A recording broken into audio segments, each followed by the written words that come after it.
gonna work. I am live. Let me make sure I shut down. I'm supposed to close. Okay. Okay, we are live. Let's get started. I hope it's working. Everything should be set up.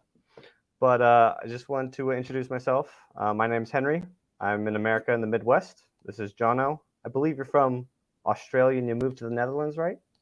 Okay, we got yes. People. Good memory. And the reason I reached out to Jono is because I was on the Discord talking about myself, and other people from Europe were saying, wow, you and Jono seem so different. There is kind of a consensus that I am probably Savior Flex, and I watched a lot of Jono's interviews, and he was talking about friends in a way that I was like, yeah, this guy cares about his friends more than me, probably. So yes. I decided I'd reach out to him and we'd have a discussion and we'd see where it goes. So, Jono, why don't you introduce yourself? Yeah, so as Henry has told everyone, I am Jono. Yes, I'm from Australia originally, but I live now in the Netherlands. Lived here for almost 3 years now. We are type twins, ENFPs. But yeah, I definitely do not resonate with being ego or flex at all. And I do resonate more with being someone who likes to have friends, lots of friends, wherever I go, friends. Goal is to make friends. What else do you need to know about me? I think that's it, right? I mean, like I sincerely feel like I'm not going around trying to make friends. Like I have a need for friends. We all have a need for friends, but I was listening to your interviews and you were saying ENFPs will make friends wherever they go. And I was, like I said before, I was just like, I'm not doing that. I'm a lot. Yeah. Did you ever find like you had like a competitive drive as you were like I gotta crush people in a sport or in a club, or I gotta be near the top? I had the like I saw everyone kind of sitting around and I was kind of like, I didn't get that. I didn't get everyone just cuddling. Like everyone's just showing up. This is just a social event. They're not here to compete. And you know, I'd like tear off my shirt and beat my chest and like pump people up and give speeches. You know, like that's what I would do. But I'd kind of be like, well, I'm not here to just be friends. Right. Yeah. Okay. So yeah, in that scenario, like the thought of doing that is a bit cringy to me. Like the person that's like here and just like ripping their shirt off and like, let's go, come on.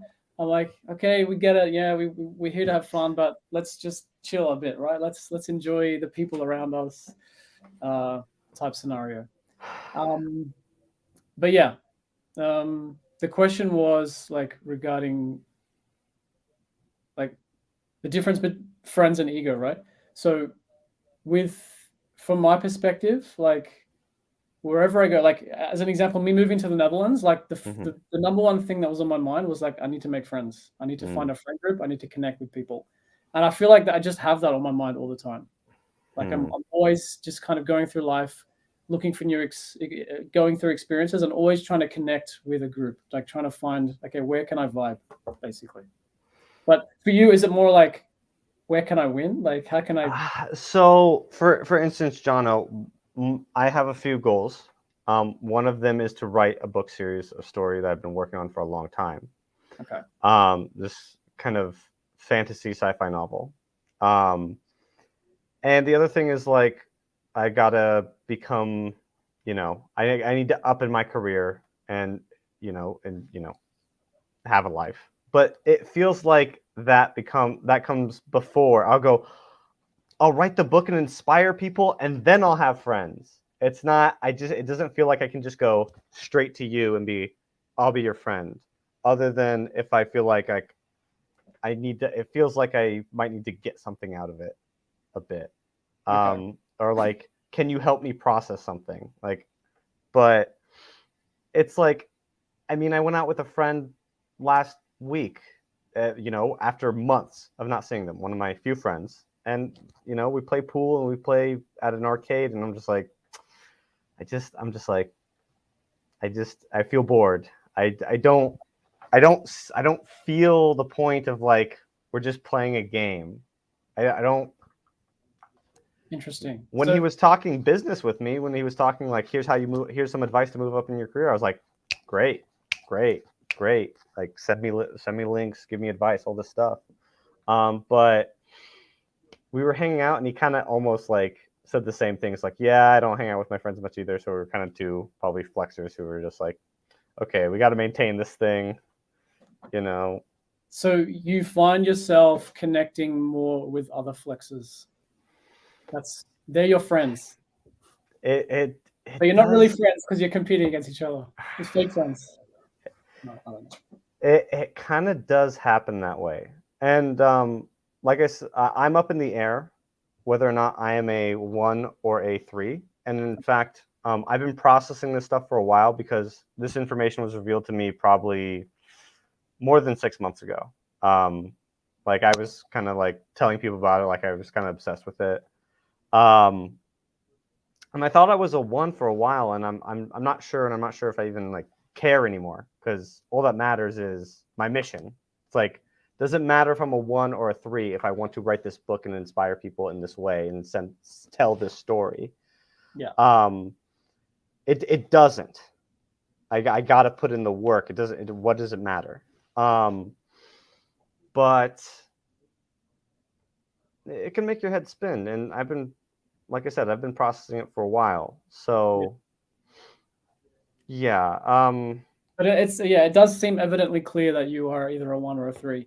And to answer Liz's question, like, yeah, I'm definitely a 2 or a 4. I originally thought I was a 4, without fully processing what it meant, because I just looked at the definitions and it said friends. I'm like, yeah, I love friends, so I must be a 4. But yeah, just thinking about it a bit more, I think, yes, I do like friends, but I do feel like you said, in the, like, when you're in a group situation, like with the people playing pool, like you're leaning towards like, okay, this is boring. We need to do something. We need to go somewhere. We need to have a plan or something. For me, like, if I'm hanging out with a group of friends, like, I do have a similar kind of tendencies to, hey, we need to do something. We need to organize something, but it's not really to win. It's like, okay, we need to, what can we do together? Like, can I go find a game that's going to work for everyone? Or can I go and go grab some snacks or something? You know, I always feel like I have to have some kind of role that I'm providing for people in a scenario. Whereas, you know, I hang around a lot of people that are just comfortable to just show up in a group event and just like not do anything, or not feel responsible, which is, yeah, very strange. But you know what's funny? One of your interviews, you mentioned consuming that. I believe it was a TINI guy. Was it Tim Allen consuming his books? Tim Allen.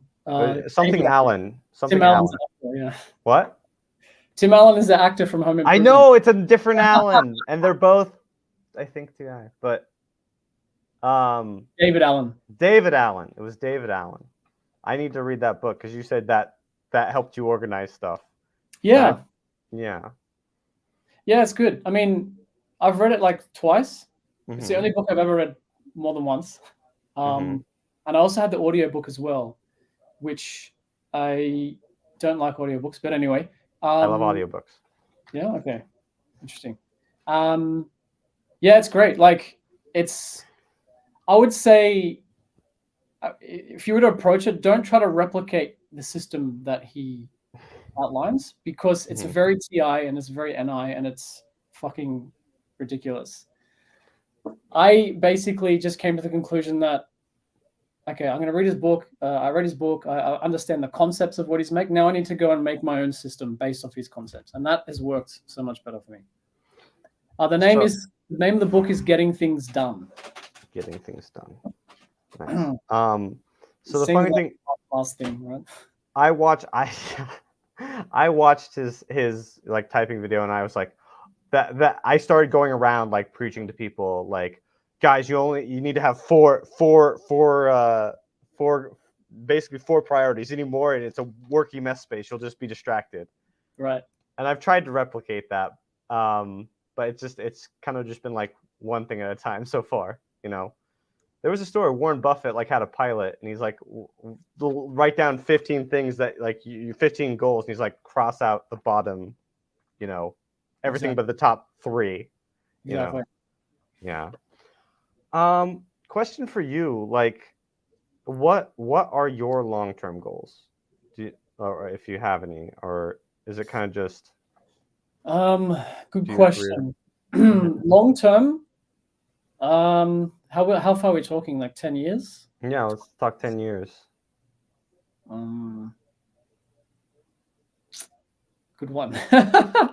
I do have short-term goals, but not really long-term. I think for me, like, goals, then? Yeah, so short-term goals are like, okay, I'm in the Netherlands. I'm trying to learn Dutch, which is a struggle because everyone's English here is super good. So I really have to force myself. I really have to surround myself with Dutch material. Another goal is trying to bulk up a little bit. Like I want to put on some more muscle mass because I'm quite skinny, quite lanky. So I go to the gym frequently, and yeah, I'm trying to get to 75 kilos. I'm currently like 70 right now, which I don't know what that is in pounds. I think it's double. 140, 150, 160 pounds, maybe something like that. Wait, you said 40 something or 70 something kilos? 70 kilos, yeah. So you'd be 140 pounds. Yeah, it's like 2.2, right? So I literally in the past 3 months have lost 25 pounds. Nice. Let's exchange. Yeah, let's just give me your, yeah, I'm trying to get down to 155, so 5 more pounds, and then I want to bulk up too. But it's the first time exerting my will to like I literally was just unconsciously just eating carbs. Yeah. And I had to like very much change my my diet, and now I have to force myself to eat. Wow. Like, what's your metabolism like? Is it very fast? Literally, I can't tell. I'm not sure. I was a varsity cross country, so that's like running it's a 5K. And I was a mid distance track and field runner, which is half a mile, 2 laps around a regular track. If you guys have the same measurement. Yeah. And yeah, I always kind of, I can't say I have a fast metabolism. Like I kind of got up to 185 pounds after, like, I just looked at my photo after I graduated college. I was like, what happened to me? What happened to me? I look different. And it's just like, until recently, I was like, I looked at the scale and I just went, yeah, I'm changing this. And it was changing the habits, changing what I was eating, weaning myself off, like literally just getting like the incremental mindset of, you like the sugary thing, down the sugar until there's no sugar. You eat all this stuff, eat the healthier version that's unhealthy, the in between. Eat the shitty salad that's not the most healthy salad that you like, until you just start craving salad. But putting on weight would you say is easy? It was. I've never technically put on weight. I just was not even aware. So. Okay. Yeah. But if you're not strictly watching your food, it's easy for you to gain weight? No, I was kind of at an equilibrium where it really wasn't. It's never like I just fucking went hog and just put on so much weight. It was kind of just like I was up at this weight and I kind of was just there. Okay. Makes sense. Yeah. Cool. But yeah, you're talking about goals. So I mentioned 2. I have some more as well, just some other, like, I've got a Instagram account where I'm a bit of an influencer on content in the Netherlands. Like I make jokes about the Dutch lifestyle. So you can say I am kind of the right personality type for that. And the other goal is I'm getting married this year. So planning, getting that planned and done. My girlfriend is OE, so we're both OE chaos monkeys. So having a finalized plan and having that successful is a good goal. But what are your goals?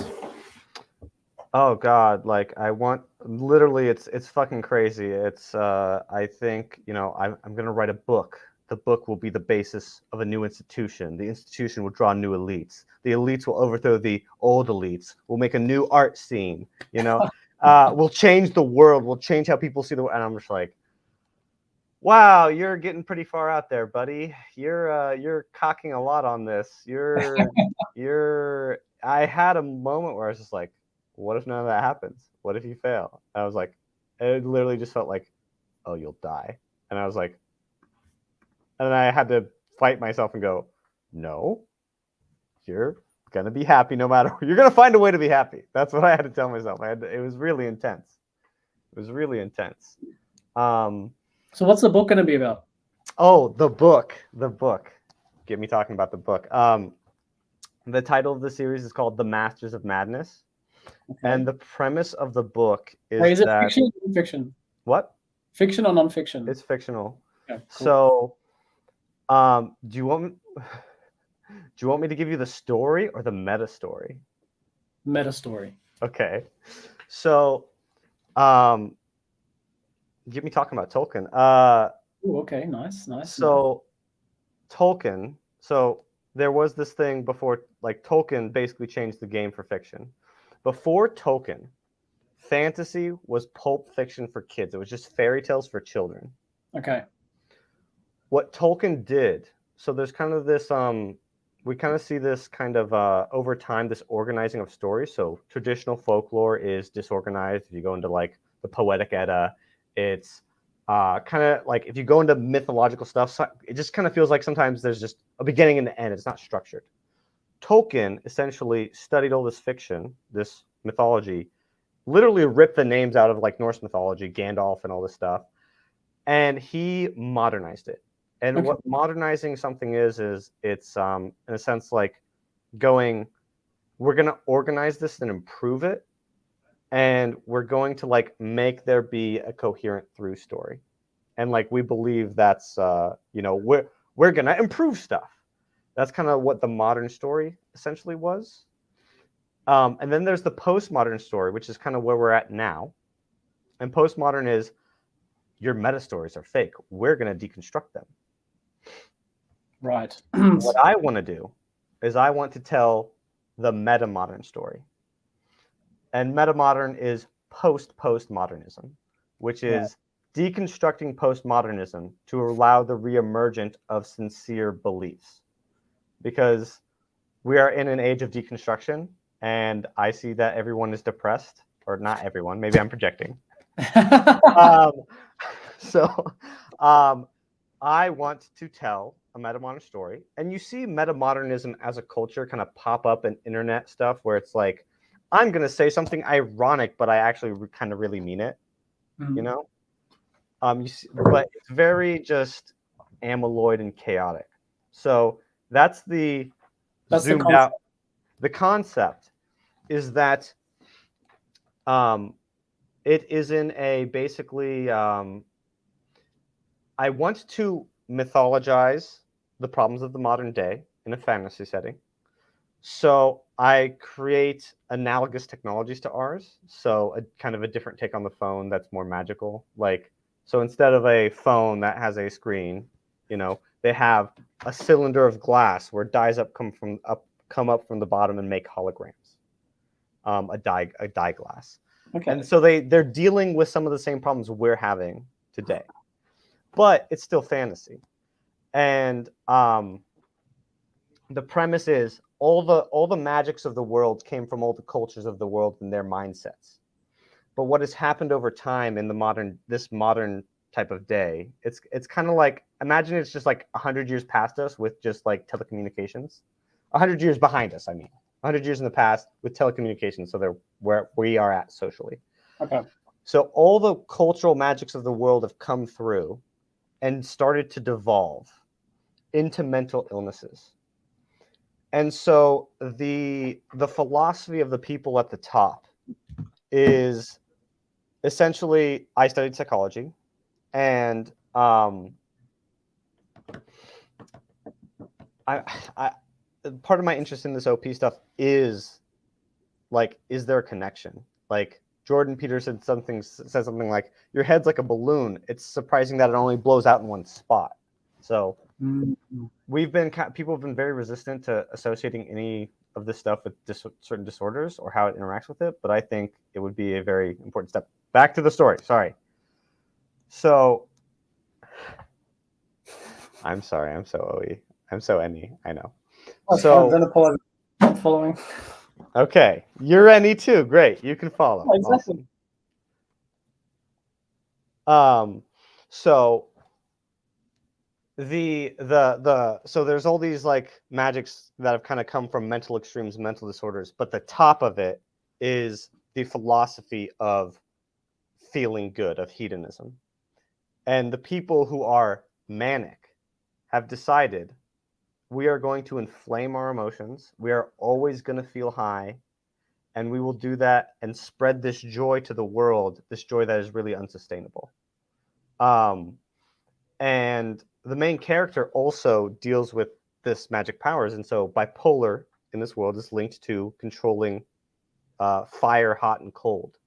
But the philosophy of it is we are only on the side of fire, where we burn stuff, we burn coal, and we get a high. We literally get high off burning something flammable. And the main character goes, I fucked up my life with this. Like I fucked up. Like he gets pulled in, and then he goes, "Oh my god, I burned down the village.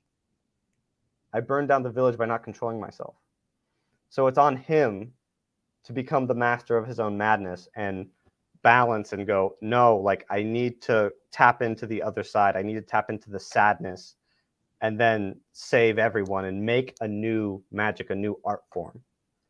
Because all these magics are, mental philosophies, mental art forms, mental ways of seeing the world. So he has to make the next one. So yeah, that's the premise of the book. Yeah. How much have you written already? Oh, I've started and stopped. I've written, what, 30 more than 30,000 words, but it's just like, and then I'll scrap it. So I scrap it again and I have to start over. And it gets a bit more like OE disorganized. Like I hated writing in college. And I've written more for this than I've written through all the time in college. Yeah, you're probably passionate about it as well, right? Like, yeah, I'm very passionate about it. Yeah. And like there are a few, kind of like I want to be the next Tolkien. I want to do what Tolkien did. Everything is now copying Tolkien. And I'm like, Tolkien's the modern. It's the answer to the pre-modern. George R. Martin is the postmodern answer to Tolkien. And I want to be the next one in that step. So, yeah. I like it, man. So here's a few questions then. Mm-hmm. Firstly, I'm looking forward for the book to being released and then being adapted into a movie. Yes. But so okay, if we relate this now to being flex, or what's the third coin? The third social animal? Specialize. So as an EP, a number 2 seems to be like the typical EP, right? Like likes to be responsible on a broad spectrum, no narrowing down, no like be good at this one thing. How then do you find you're being able to focus on this project? Like for me, at least, just a quick example, like I could not focus on one project. I have to be working on a few. Semi-quality, but as long as I'm working on a few. But for you, how do you have any other projects? And if not, then how are you finding you can focus on this one? The funny thing is my brain was there were certain times in the process of building this story that my brain was completely OE. So it was like, I had gotten up to like, I have concepts for this series to be 27 books. and then you go, will you ever write, at the rate you're going, are you going to write 27 books? But don't you get bored though, like of just working on this one thing? Like, don't you need to be doing completely something different? Like, I get there's OE within this project, but like, I mean, talking about OE in like doing completely something different, like going into music or then going into gym or going into some other kind of field. I am working on like my career. Like for instance, right now I'm at the point where I need to start jumping jobs to get out of entry level in my technical GIS, geographic information technician's career, but like everything I kind of what I try and do is everything gets contextualized into this because I go, this is the thing that I'm tying my identity to completely. Like this is the thing. At a point, it was actually very hard because it was like I had nothing except for this idea. But maybe you're like, well, you have friends. I'm like, I don't know. No, it's like this. Okay. You do have like, so like I said, I had ideas for like 27 novels, right? 3 different series within the series, and it's all a time loop and blah blah. It's just like it's crazy, and you're like, you'll never write that. Crunch it down to 3 books. Nice. Make Yeah, it don't do it, George 3. R. R. Martin. He Yeah, doesn't. exactly. I mean, what's the problem with George R. R. Martin is that he wrote this fantasy series and then he doesn't believe in it. He's written in all these prophecies and all this stuff and expectation. He's like, well, I don't believe in prophecy. I don't believe in like the chosen one coming. I'm a cynic, and so he's painted himself into a corner. Right. It is hard to focus. Like there'll be times where I'm like running from thing to thing to thing to thing in my house and start playing guitar and start Okay. all that stuff. And I am working on no, you're not gonna play games anymore. You're not gonna play video games anymore. You're not gonna when you get up, you're not gonna go on your phone anymore. You know? Like I'm trying to put myself under the pressure to just I need to focus on this thing. Because it kind of is what he said. Like the flex is very much like tying your identity to this thing. It's like this is me. I am this. Yeah. There is nothing else, regardless of whether or not I'm a 1 or a 3. You are the. I am the book. The book is me. Yeah, it's well. Actually, I used the metaphor. I went, "This is my ring of power. I am pouring my entire soul into this. Like, if you tried to steal this from me, you'd just become me. You can't steal it from me. Like, I'm Sauron. Oh God, I just said I'm Sauron. Yeah, I like that you're relating it back to Tolkien again. Mm-hmm. Yeah, that's interesting. Well, I mean, like, on the social order stuff, I said this early on in the Discord when I was chatting with some people. Some guy reached out to me and said, like, hey, that made a lot of sense. Is that Tolkien is basically like his self-insert character isn't Aragorn, it's Frodo. Tolkien's like, I'm from the Shire. You know, that's the good life. Yeah. And Sauron is like, I'm the one who's going to control everything and fix everything, except, you know, he's a tyrant. So Tolkien's coming from the perspective of the Fellowship of the Ring, friendship, all this stuff. I think Tolkien's a 3 because he was like his life was I'm a professor, and it took him a damn long time to get around to writing those books. Like each book took 20 years sometimes. Like it was crazy. I don't think any other social type could write a book, to be honest. Other than a 3, well, there are 2s who've written books, but they like. I don't know if the ones write a book after they like I did the thing, I conquered the thing. Here's my self story. Whereas like, would anyone but a 3 go? I'm gonna pour everything into this like fantasy world. Yeah, I don't know. I think the 3 books would just be better quality. The 2s that write a book would just be very generic, I think. Or they just be like, here's how to do business. Here's how to write a book. Yeah. Write a book on a book. Very generic. Not as like quality wise. I don't know. Just an assumption, but. Well, you know, I've been studying a lot of history, and I'm like, the funny thing is I've studied a lot of like social power dynamics, like rise and fall of civilizations, you know, cycle of history stuff. And what's funny is over time, different social types do better. Okay. So like for instance, very commonly through history, democracy was not common, right? But there have been cycles of democracy. So most of history usually goes between a king ruling, and then as the king gets weaker or dies, an oligarchy, a rule of the a small group of elites, the small band of, you know, merchants or wise men or something. There's this thing called the iron law of oligarchy, which is just like things always devolve. So there's not a guy on top. And then there's a bit of chaos because there's not someone directing everyone and everyone's going their own way. But there's still a group of more responsible people in charge who may not have as much direction. But then you also see times in history where the threes actually have more social status than being, you know, an entrepreneur too. I feel like the current age, like Alex Hermosa even talks about this, where he goes, my dad was like, are you a professor? Are you a doctor? What is being a professor? What is being a doctor? It's actually being a three. You're not owning stuff. You're going, I'm a specialist. It's a very prestigious specialization. But you see this also in China, in ancient China, where bureaucracies actually ruled everything until an emperor had to come in and go, okay, I'm now bringing order, you know.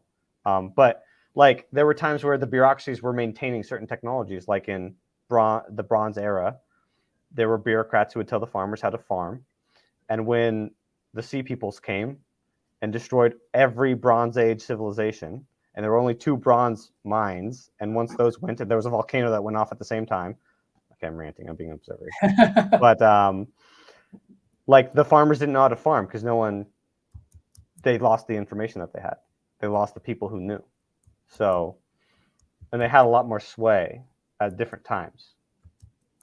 Okay. So, do you think, this is going off topic a little bit, but the information that we know today, do you think that is not, well, let me rephrase the question. Do you think there is missing information of history that we do not know about? Like in terms of like new civilizations, technologies, aliens, blah, blah, blah. I don't know. I don't really care about like them going like, even David Shan did a video on a guy who was an archaeologist who said, look, they had tools and it was 10,000 years ago, metal tools. I'm like, I don't know. Does it matter? All I can work with is like what we have now, you know. I would hope that we can get somewhere better, but I also see the constraints of like the cycle of civilization. So right. I'm willing to work within that. So do you have like so I've heard you believe you're a 2. I've heard you say that. Like what do you do for work? What are you doing at work? Are you kind of happy where you're at? Good questions. So I've been in the same industry, like IT. Mm-hmm. I studied IT. I work in IT, and that's quite broad already. Just saying those 2 letters can mean anything. But to be more specific, most of my career, so I've worked now like for like 13 years, 15 years, and it's all been like IT support. Either internal support supporting an internal company, or external support supporting like other supporting customers basically. And support, what does that mean? Yeah, so it's like supporting infrastructure, servers, networking equipment, computers, basically the IT guys. Like whenever someone has a problem, like, hey, my shit doesn't work, can you help me? So yeah, I've always been in that kind of IT realm, and now like I'm at the point where now I'm managing a team. I accidentally got into management.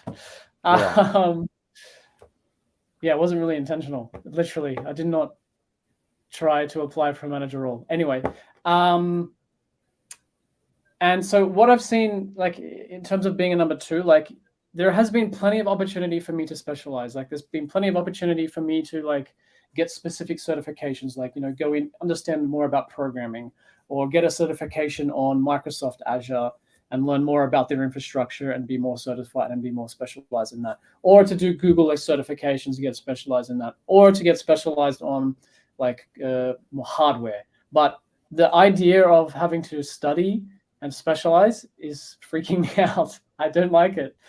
I like to be like more of a generalist, so like understanding high level about how all the different IT elements work.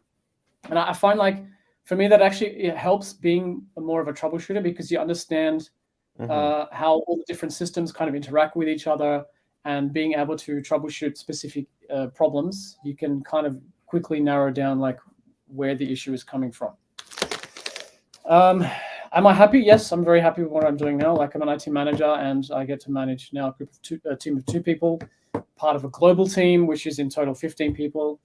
And yeah, it's great. Like I'm a person manager, and I also do manage some projects as well. And project management is I like, and not just one project. I have to be managing several, maybe more than 2 at least, because yeah, if it's just one project, like I would literally get so bored and just be so over it that I'll have to my mind needs something new to chase or to be interested in. So yeah, that's kind of what I do.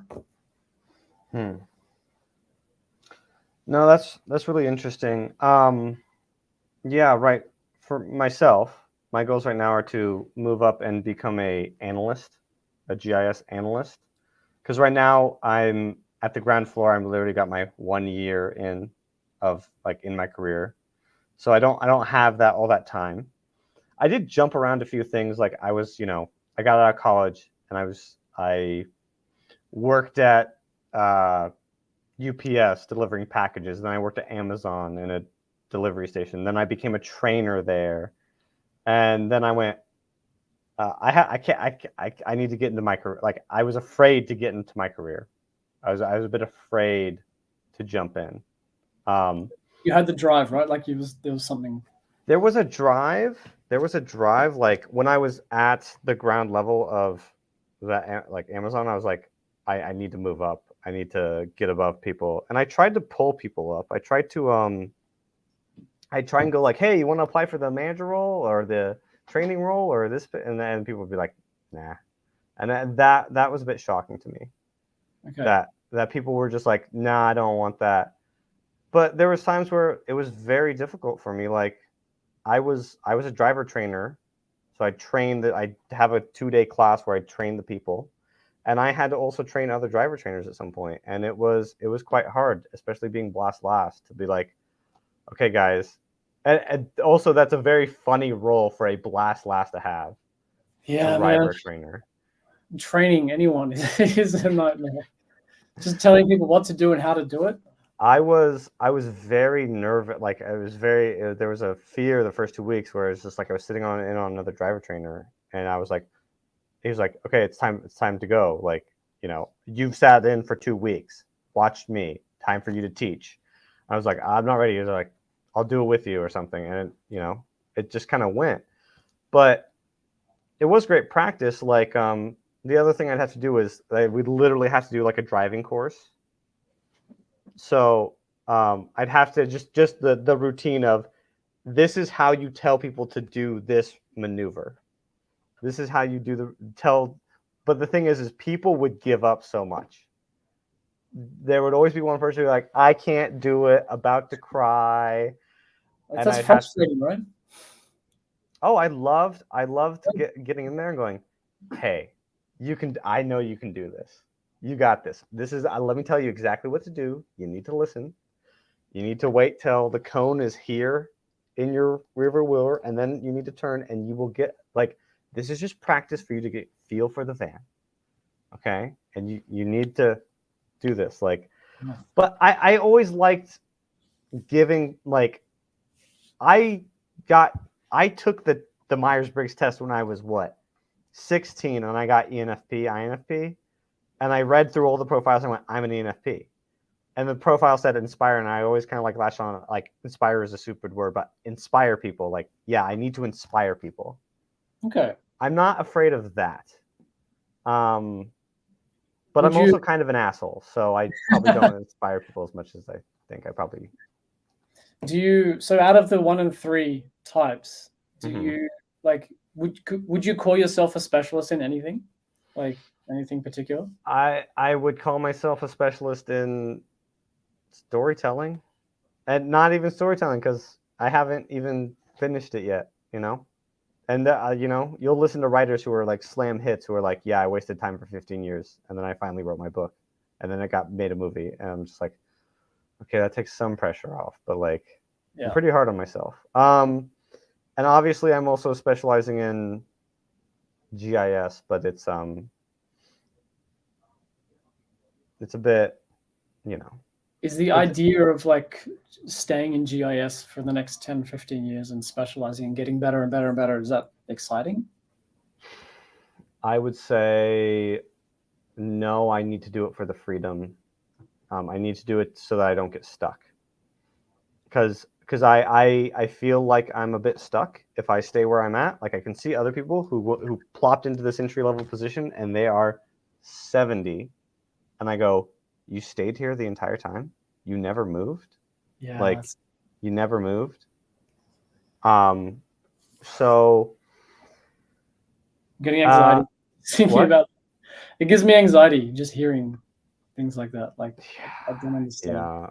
Well, it's a bit scary. Like there have been times where like when I started this job where I'd literally just like have a knee-jerk reaction, like I'm not ready to do the ST. Like it was so bad. Yeah. Or like when you're flex, you don't want to work with others. Like you don't. You're like, stay off me, leave me alone. Like lone wolf. Okay. Yeah, a bit. Do you have any experience with like projects where you've had to work in teams? Maybe in college, and you know, I just wasn't the most enthusiastic about it. So, yeah. I mean, like, it's fun. Yeah. A lot of fun working with people. I don't. That's what's so funny. Like, so like right now, I'm doing very grunt work, and what I want to get up to is like, right now it's just you're literally doing SI. You're literally just making sure everything is. You're just flipping text around. It's terrible. Yeah. But I've talked to a few people in the industry, or like managers and stuff who know about GIS, and they're like, GIS can do stuff where it's like, hello.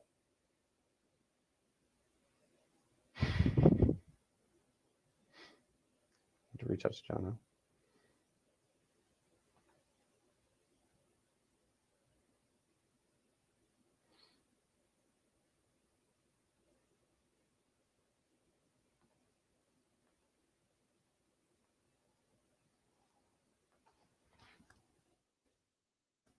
Sorry, everyone.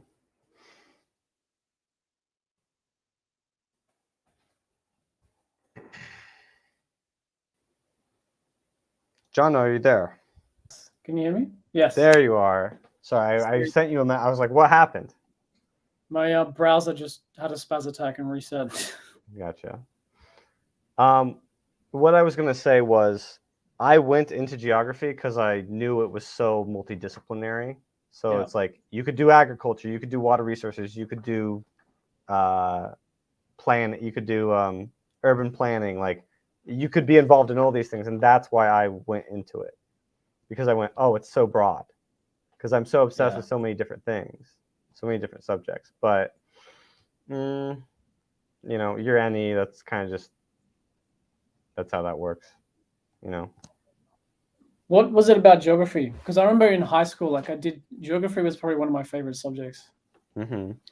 Well, here's the thing: is when I was a child, when I was like 5, I wasn't talking, and they tested me, and they said this kid has an average verbal intelligence. This kid is blast last. Yeah, this kid is blast last. Average verbal, big vocabulary, like at 5 years old. But that my spatial reasoning was the highest that they had tested for. And so I had been telling myself, you need to use that kind of geometric spatial stuff. I've always been saying that to myself. And I was messing around in IT for a while, and I was having a lot of trouble with programming. And I kind of kept switching like computer science to, or computer engineering to computer science to IT innovation to, and it's just like, oh, geography, and all your programming credits plug into it if you do geographic information systems. So I just thought it was a good fit. I had signed up for the class last minute, and then I went, oh yeah, like I could do this, and yeah, I got the degree. It fit. Nice. Cool, man. So it was weird. I did have trouble like. Do you like geometry and stuff, and like do you have high spatial reasoning? So, Because we in could math, literally just differ in intelligence, like in that I'm high in this and you're high in that, or whatever, you know. you trying to say that you're more intelligent? No. I said I'm high in this, you're high in that. You could be high in verbal, I could be high in spatial. Yes, I'm saying that on bet now. Well, as an ego, like it makes sense.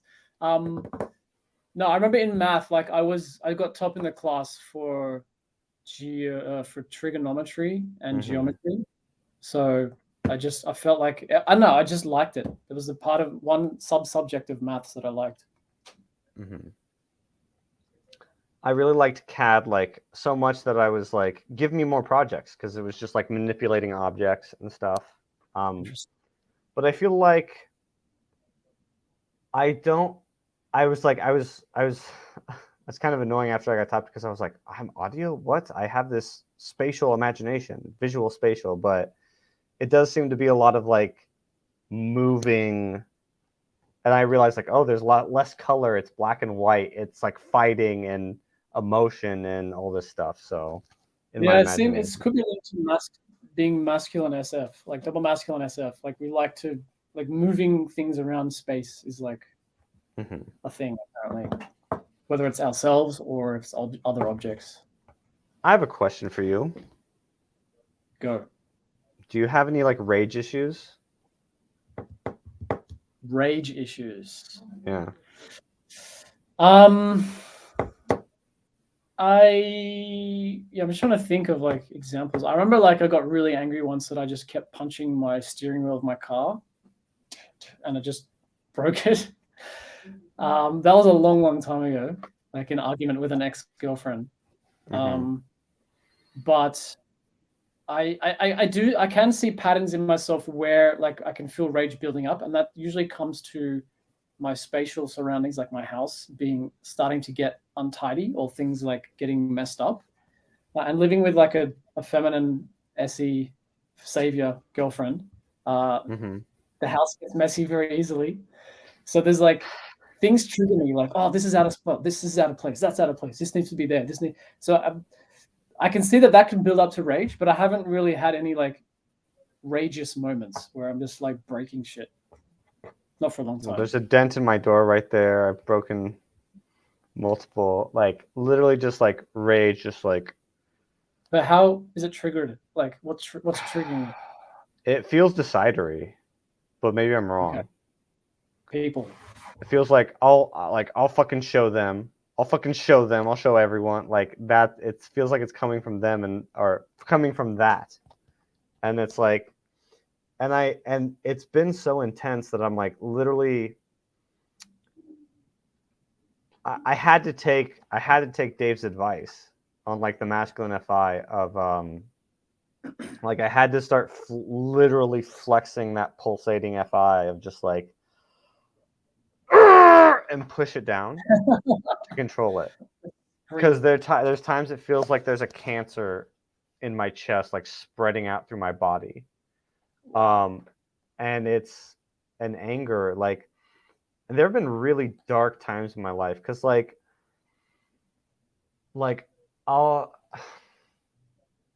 it's been hard because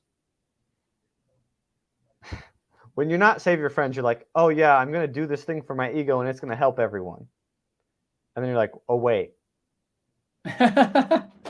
yeah, were you trying to help everyone? Yeah, like there's still the goal, like mental disorders, mental illness, mental health, like it's only going up, it's only getting worse.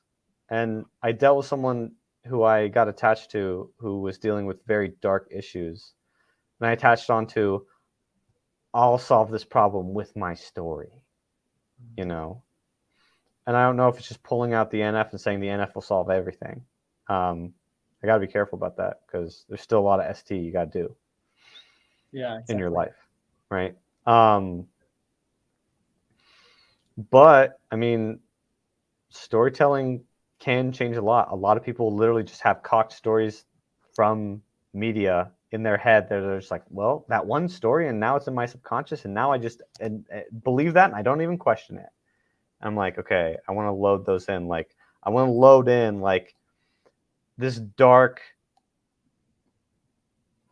I want my story to be the story of, in a sense, OP. I want it to, in a sense, put in concepts of OP that help popularize OP. So, like, the main character keeps lying to himself. He keeps wiping his memory. He doesn't even know because it's so culturally common that and it's just like unconscious, right? Unconscious. And then he's like, why am I so mad? Why am I so mad? Why do I think I need to take it out on this guy or this guy? And then once he actually goes to take it out on the guy, he goes, why am I mad at this guy? Oh, you have a lot cocked here because you're mad at yourself. You're mad at yourself. And so it's like that message of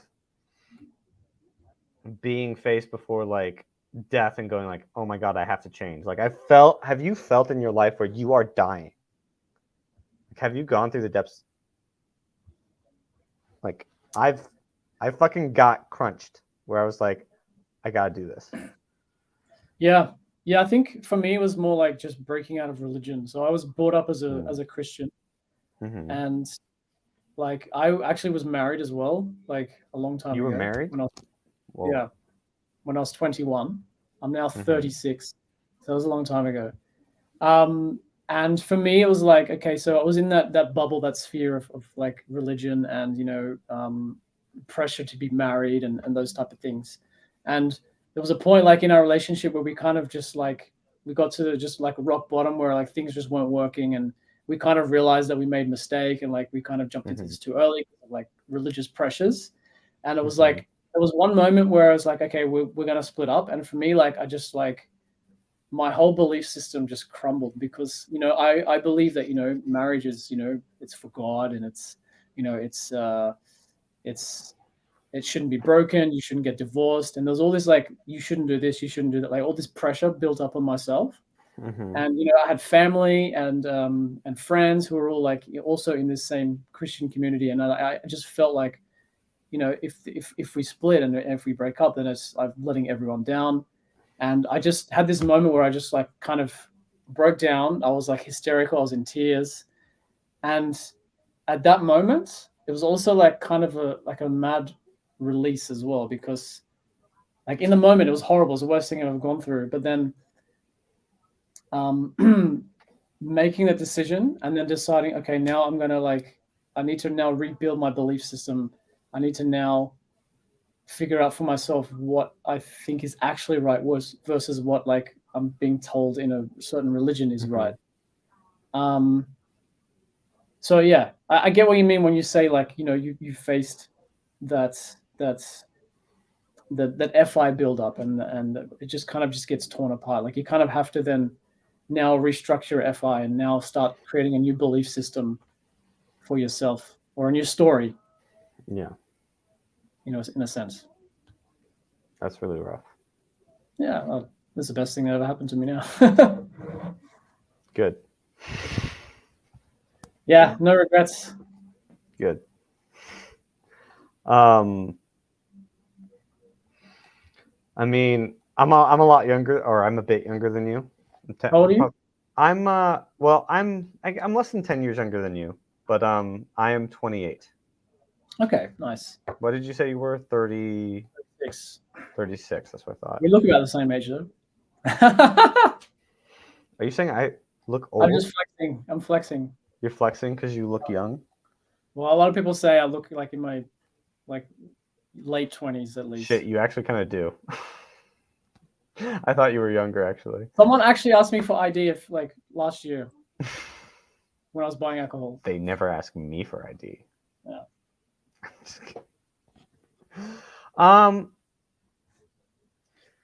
Yeah, I had a bit of the same back and forth with like religion and stuff.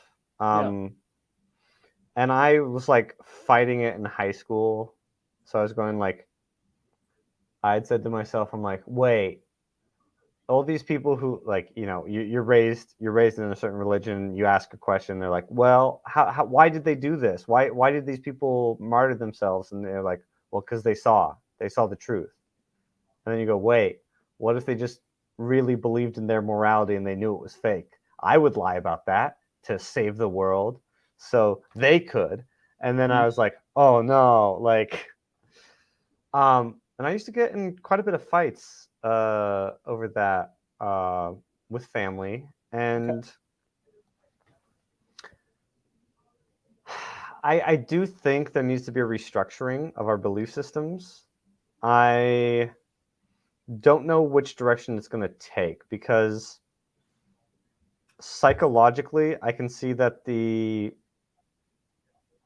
people with religion as a group, it almost seems like our human psychology needs something to believe in. But, and you might disagree, but I'm not saying we need to go with whatever the preacher tells us. Like, in my mind, I'm like, we have to come up with something new. We got to come up with something new. That works, Yeah, it kind of like takes me back to what you said about like the concept of your book. Mm-hmm. Like it's I want it to be restructuring or something. We're in this age. I want it to be what? Liz's comment is quite funny, by the way. Liz is always trying to be, well, Liz. It's fine. She's got nothing better to do. But no, I mean, like, when I really like mask off, like, tell people, I'm like, yeah, I want my book to be the base. I want my book to be I want to set out the structure of like the new faith, like the. But I'm like, that's good. my what? It could create like a cult following, and then people. I know a lot of stuff is built out of that culture stuff. Right, exactly, like Scientology. That was built off books, right? Some crazy guy that wrote like 3,000. Yeah. Yeah.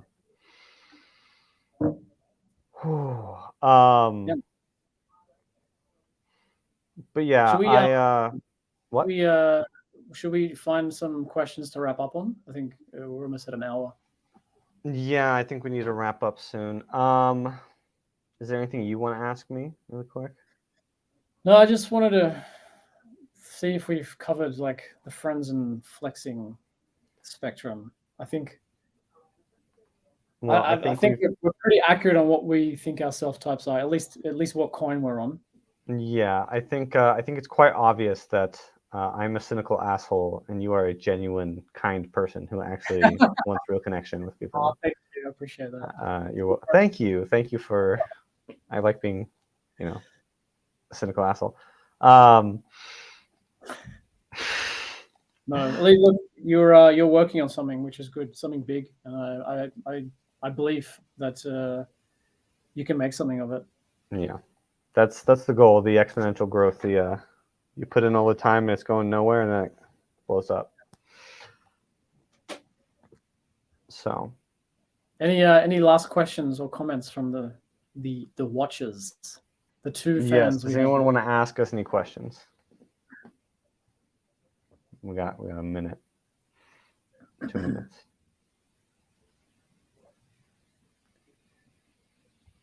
Yeah, Jason has basically said that Henry's a 1 or a 3, or Jono is a 2 or a 4. Yeah. There's some objective feedback for us. Well, I was just talking to Jason. Jason's a pal. I told him that that's what we were. So you have friends. That's one. That's why. That's the one guy I talked to. So, thanks, Jason, for showing up. Nice. I think we're done with the comments. Well, I can close this. I wrote a poem yesterday. Oh, nice. Which is like, did some blasts. I was processing like, I was processing being a 1. I was processing when I went on vacation being a 1 or a 3, and I was like, it was very cocked on. Oh, I got to be a 1, and I was saying that for a while, and I started to realize, like, does that matter? So, let me read my poem for you. Go for it. That it's about that. It doesn't matter. What matters is my mission. So, sunset on my sorrowful winter sun, folly wrought and foul tormentor, cut this ambition from my black heart. All the things I held close are confounded. My excuses are gone, my delusions deceased. I lie dead. I hope there's not much left of the old me. Herald a new day, a new dawn, a new hope. Torn from the poor pauper of my ego's cope. Unravel this knot in my heart. The past shall not bind me. The future is my pen stroke. My quest is untouched. My resolve is steeled. One day I shall lay my burdens at a fair love's heels. But for now, I fight until my dream becomes real. That's awesome, man. Love it. I think it's the floweriness. I don't know. It comes from the. You're good with words. I can see that'll help you with your book. Yeah, I hope so. Thank you. I'll take the compliment. No worries. And you, sir, you have your shit on lock, and your relationships all seem to be prosperous. Yes, thank you. Good for you. Good for you. Cool, man. It was great. Yeah, Thanks for great talking. I hope this. I hope people feel like they can maybe get something out of this. Seeing Flex vs. Friends. It was nice talking to you, Jono. I hope you have a good day. Thank you. And see you around. Bye, everyone. Bye.